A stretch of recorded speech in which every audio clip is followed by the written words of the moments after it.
বন্ধুরা, আমাদের চ্যানেলে তোমাদের সবাইকে স্বাগত। আজকে আমি বানাবো সন্দেশ। বাড়িতে তো আমাদের অনেক সময় সন্দেশ খেতে ইচ্ছা করে, নিজেরাও এইভাবে বানিয়ে নিতে পারবে তোমরা। দেখো আমি বানাবো। আগে আমি কড়াইয়ের মধ্যে একটু অল্প করে জল দিয়ে দিলাম। জলটা দিয়ে দুধটা দিচ্ছি, তাহলে দুধটা আর নিচে লেগে ধরবে না।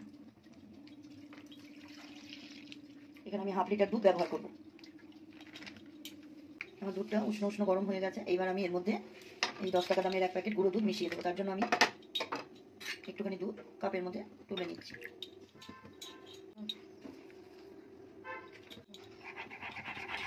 আমি এর মধ্যে এবার মিশিয়ে দেবো। দিয়ে দেবো এই ছোটো চামচি 4 চামচি চিনি। মিষ্টিটা আমি একটু হালকাই রাখবো।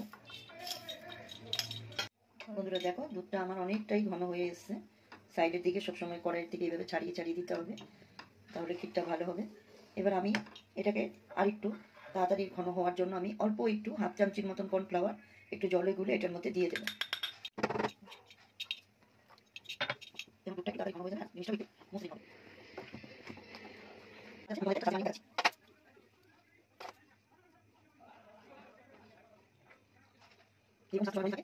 আমার এই সন্দেশগুলো সব বানানো হয়ে গেছে। দেখো, আমি একটা প্যারা সন্দেশও বানিয়েছি। যাদের কাছে ছাঁচ নেই তারা এইভাবেও বানাতে পারো। আমার কাছে 2 রকম ছাঁচ ছিল, তাই আমি একটা মাছ আর এই একটা ফুল বানিয়েছি। বন্ধুরা, আমার 500 দুধ দিয়ে এই এতগুলো ফ্রেশ সন্দেশ হয়েছে। তোমরাও বাড়িতে বানাতে পারো, এগুলো খেতে খুবই স্বাদ।